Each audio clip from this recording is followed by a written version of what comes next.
about 15 years ago that I started getting into yoga, but it was just as a de-stress. But then I found, because it was sort of working, relieving the stress I was having in my job at the time, it sort of was the gateway into the new age.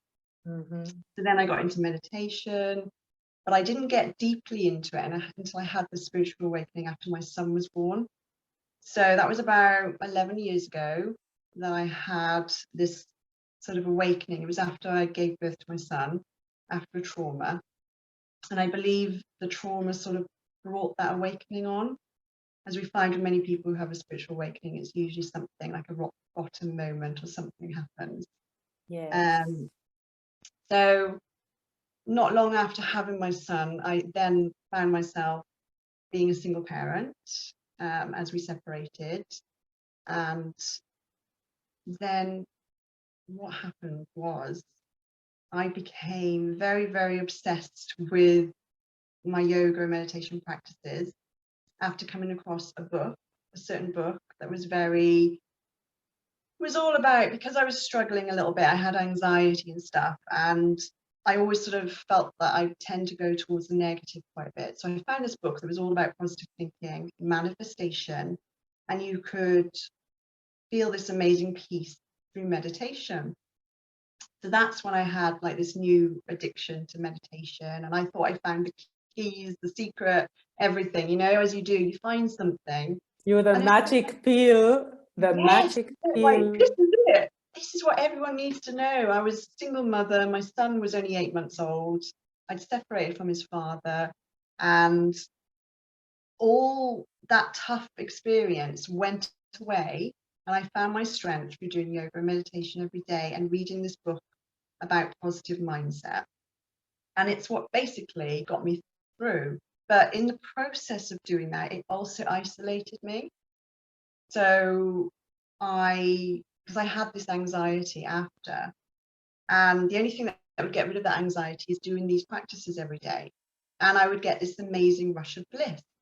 And it reminded me of, like being on a substance or something.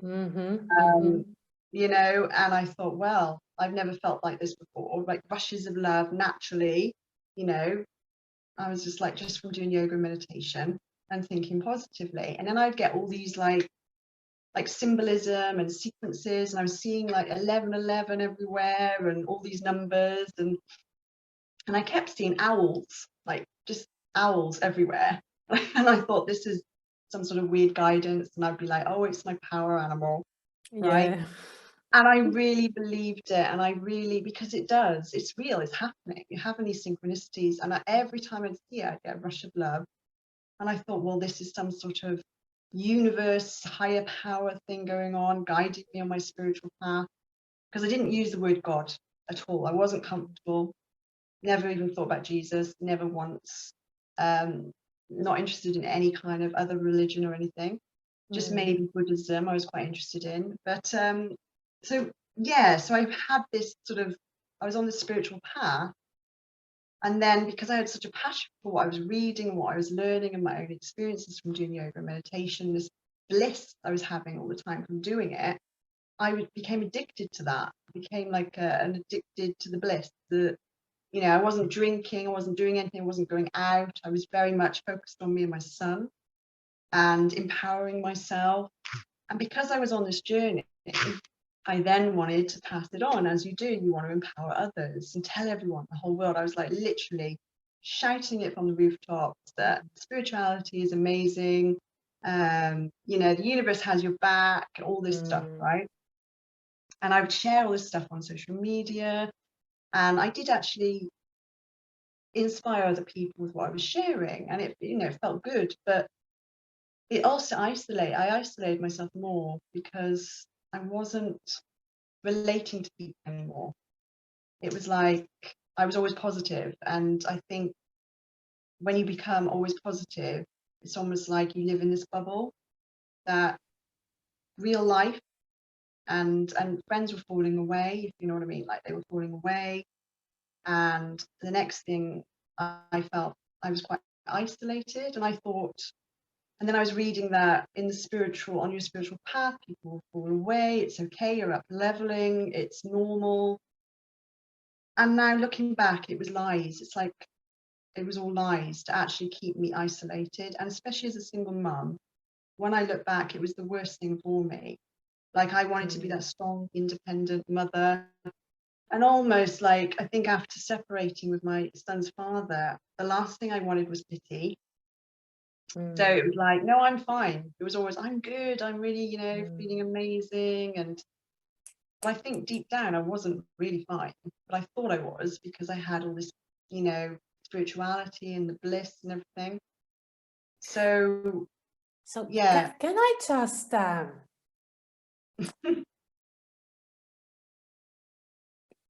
look more into detail into a couple of things that you have just shared?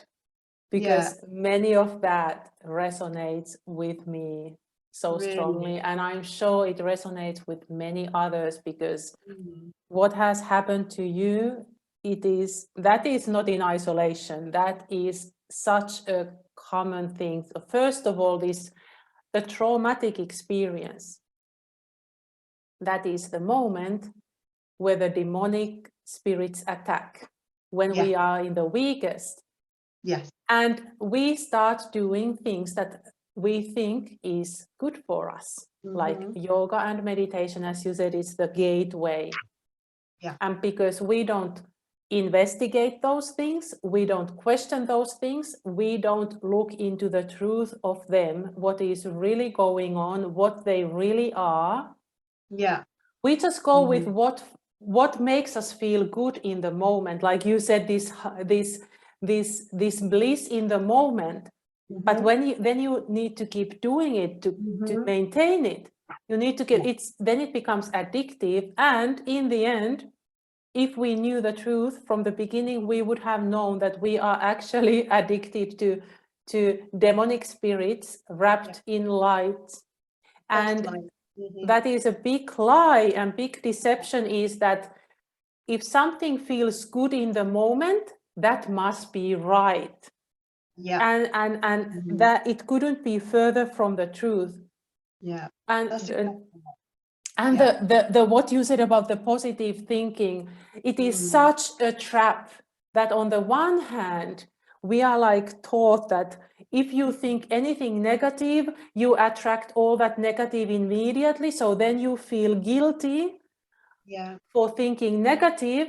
And at the same time, we in the new age started to demonize other people for being negative. Yes. And then we don't allow ourselves to feel what we are feeling, and then we push people away, and then we are isolated, and then we feel even worse, and then we think that it was because of them. And at the same time, we keep practicing these things, yoga, meditation, whatever, channeling, whatever people do. And that makes these negative emotions even worse. And then we have yet another roller coaster. And then we need to push that away again, because we have to think positively. So it's a prison, isn't it? It was horrible. It was looking back, it was a roller coaster. It was like, and you just think that's it. You think you've got to always think positive. You've always got to, I was spiritually bypassing at that time, like really bad. I wasn't being honest with my true feelings. And that was right at the beginning of the spiritual path, the awakening. It was sort of, I've been in the New Age for 12 years, like proper in it. And that was right at the beginning. I remember when it was 2011. So we had the 1111 portal as well.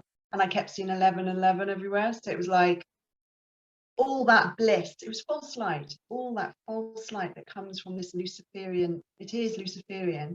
Like I didn't know that at the time, obviously. It's like you said, we don't know. We just follow our bliss. We're going in. We do what we feel. We do, rather than doing what's always right, we're doing what we feel. And it was a deceptive lie. And yet these demons get in through trauma. They're doorways in. And then obviously when you're doing these practices, you're opening more doors. And then they can hijack you and they drain you. So then when you're around people, you think it's their negativity. but you become like this really super sensitive person. I mean, I was so sensitive at one point, I couldn't be around anyone, like, you know, socially for a long time.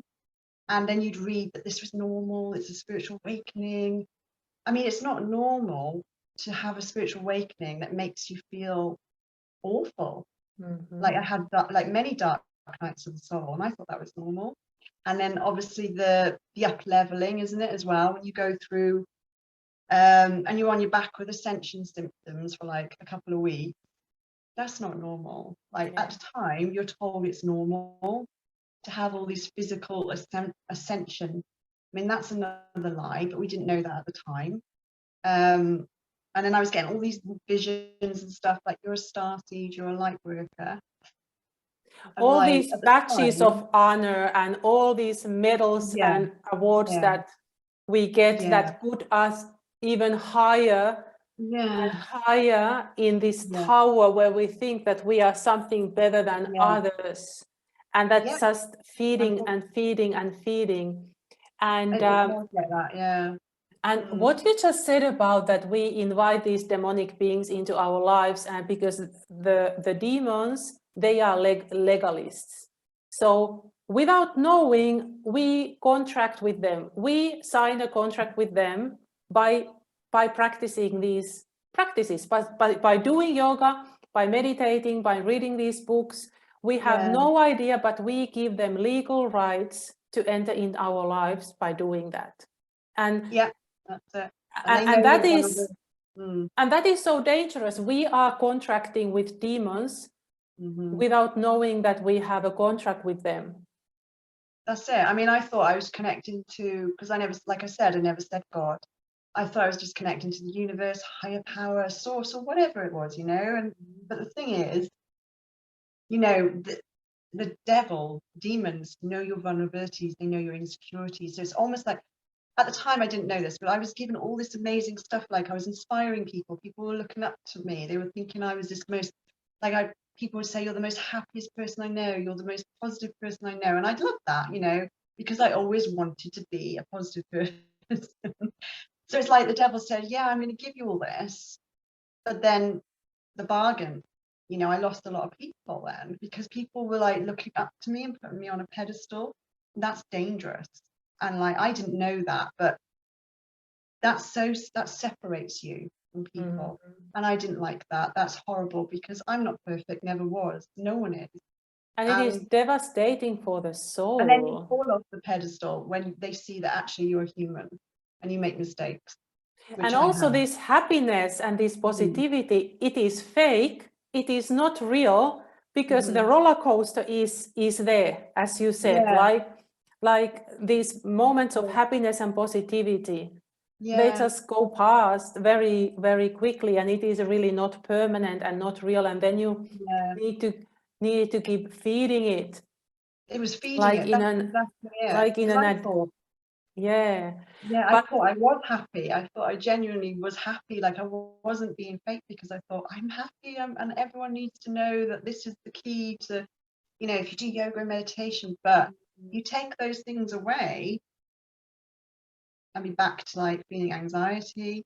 So that's why it was always like yoga, meditation, do it all the time, and you'll feel amazing. And you know, it works for that short time, but then you're getting infiltrated and hijacked by things. And it made me very, well, I guess it made me self-centered in a way, because it was like, I need me time. I need days to myself to recharge, to feel good. And like I said, I couldn't be around people unless I, you know, had done these practices to feel better, you know. And because there's another label, like of being a highly sensitive person. I put that label on myself, and I'm an empath, and I'm, you know, a star seed and all this stuff. But, you know, I would get these visions and stuff, which you think at the time, this is real, this is what I'm being guided. But now we know that was the devil doing that. You know, I'm just going to say it how it is, looking back. They, you know, we make these covenants. They know your vulnerabilities, they know your insecurities, and they know what you want to hear in the moment. And about this isolation and this feeling of having to be alone because we are so highly sensitive, or we need time to recharge, that is another trap that I just realized very recently, is that when we are alone and in silence or in stillness, because our minds work that way, there will be thoughts. Something will be filling our minds. So when we are alone and in silence, then the devil sneaks in again, starts to instill some kind of thoughts, and we have no idea that Satan is talking to us. And then we have this peace, we have our own tower and bubble around us, but our thoughts are being fed by Satan. Yeah, I mean, there's a difference in going into silence with God, isn't there? Like, we do need that time with God and to listen to God. But I was having days by myself, thinking, because I was so sensitive, because I'd go around people and I was extra sensitive, that I would feel strong emotions all the time. And I was like, oh, it's because I'm an empath. Oh, it's because I'm highly sensitive, because I had that. But now I don't have it. Since Jesus saved me, and we'll come to that at the end, but just a quick highlight, I don't have any of that now. Yeah, the thing is, because when we spend a long time with Jesus and God, which is very important, then their glory and their grace and their mercy start to fill our minds. But whereas we are not with them, something else comes in. But let's now move into the what happened that started you to have these alarm bells in your ears around something is not right with this. And what happened that you, because you said you had been atheist, you never used the word God or Jesus. What happened that made this change in your life, that helped you wake up to the truth? Okay, well, just to say also, I was, as well as a coach in the New Age, I was also a Reiki practitioner, and I was attuned to Reiki like years ago, like after my awakening, obviously. But that I noticed the Reiki brought in a lot of darkness into my life. And I hear people say, yeah, it's normal. You get a lot of chaos when you become attuned to Reiki, you get a lot of darkness. It's healing. You know, it's the healing. It's like shadow work again. And I was like, oh, okay. You know, I felt like a completely different person when I got attuned to Reiki. I didn't like it. So I did a bit of Reiki as a business, as well as massage and stuff like that. And then I started getting a bit like freaked out when I was given Reiki, because I was noticing like I was feeling strange after and things. You get this high, you get this bliss when you have Reiki and when you give it. But then, I don't know, my life was just turning into a bit of chaos. And so I stopped doing Reiki for a bit. Anyway, that was years ago. I stopped doing it. I decided not to do it anymore. I thought it was because I was an empath. So, and I wasn't protecting myself properly. You know what I mean? I was taking on stuff of others. So I was in fear. That's it. I was in fear. And then the devil can get in when you're in fear. So I stopped doing that. But my life was a roller coaster, like I said, through the New Age. But because of the moments of bliss, I felt great, and I thought, so I stuck with it, and I thought, this is the path. This is where I'm being led. And I was wanting to become a coach and all that. But it was, when I was just still getting anxiety, I thought, well, if this is the way of peace, even though I had like an underlying peace in a way, I think God was sort of coming into my life anyway then. He was sort of there, but I didn't call it God. He was always there. But with the Reiki, I just distanced myself again. And like I said, it was just the fact that I found myself just needing a lot more time to myself and just not wanting to be around certain people. I couldn't be in certain situations, and I really believed the lie that's because I'm a highly sensitive person, an empath, blah, blah, blah. And I thought, this isn't right to continuously feel that anxiety about stuff like that. Like, it was literally up and down, even though I have days of massive like peace. But looking back on the years of isolation and the anxiety up and down, it's not right. It wasn't right. All the while people thinking I'm just this really positive, happy person, which I thought I was, you know, because you almost sort of, you know, because you have those moments of bliss, you are. But when I really, really, really started coming out of all this was about, it wasn't last year, it was the year before, sort of October, December time. I signed up to do a mastermind course for a year to be a coach. I was already doing a bit of coaching, but I wanted to grow and expand my business. And I thought, well, here's my opportunity. It was in 2020. Here's my opportunity. I aligned with the coach very much. She inspired me, and I thought, yeah, I'm going to sign up. I'm going to do this now or never. Might as well, especially during the pandemic, right? I'm going to invest in myself. Invest in yourself. And it was a lot of money. And a few months in, because I was paying sort of quarterly, I was like, again, a lot of stress about the money. And I was thinking, this isn't good. You know, if I'm meant to do this, it shouldn't be such a stress trying to get the money to pay for it. And you know, I wasn't getting any one-to-one coaching then to help myself grow, because you had to pay a certain amount to get that one-on-one coaching. It was just group coaching, but it wasn't enough to get me to expand, to get more time, to get more money. Do you know what I mean? It's a hamster wheel. That is exactly what happens in personal development. It's very elitistic, very elitistic. Chasing the healing, chasing the next thing, chasing the money. And people are indebted to pay the, That's what's happening, you see. So I thought, this isn't any good. And that's when I started asking questions to myself. And I was like, do I really want this? But then it's that, oh, well, you know, it's a challenge. It's a thing that you've got to, like, if you really want it, you're going to overcome it and keep going. And you just keep going no matter what. But it was really stressing me out. And I was like, I'm not enjoying it. Like, I should be enjoying this journey, even with challenges. So then what happened that really made you to say? Yeah. So then like, I felt like God was speaking to me then. That's what came to me. God just put something on my heart. And it was like, you need to pull back. You need to simplify your life. It was just two words in my mind was simplify, purify. And I was like, okay. So I was pulling back and I decided to stop. I decided to quit. I was like, I'm not doing this.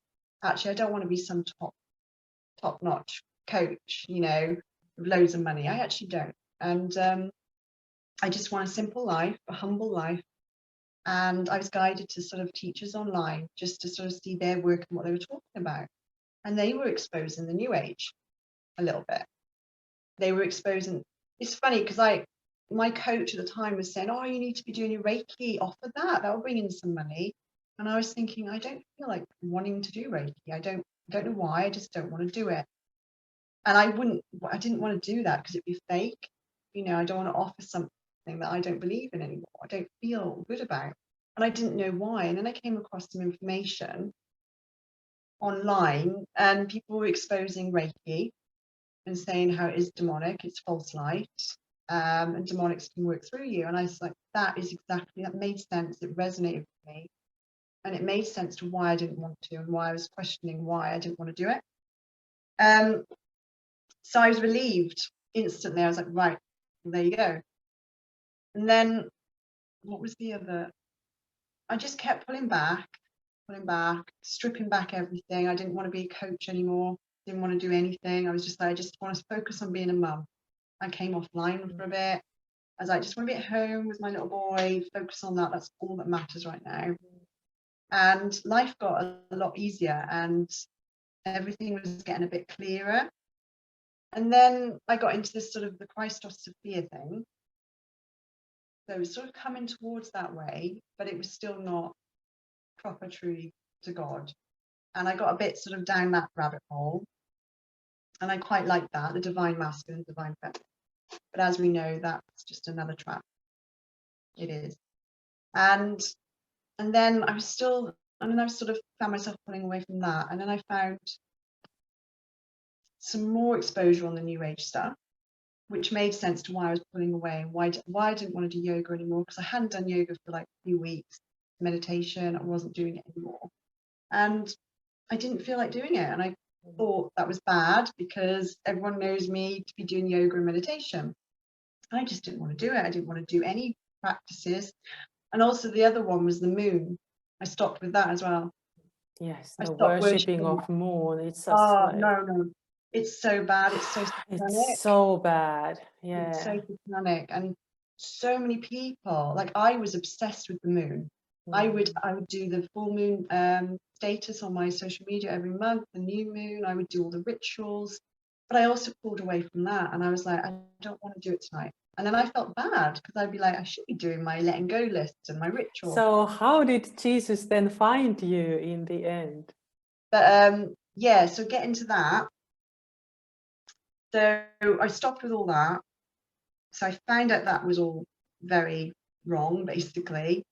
And then one of the teachers who were exposing that stuff, she'd gone back to Christ. And I was like, wow. And I just knew. It was like instant, like this is speaking to me, because I used to think that anything to do with Jesus, God, was a religion. Christianity was religion, but it's not.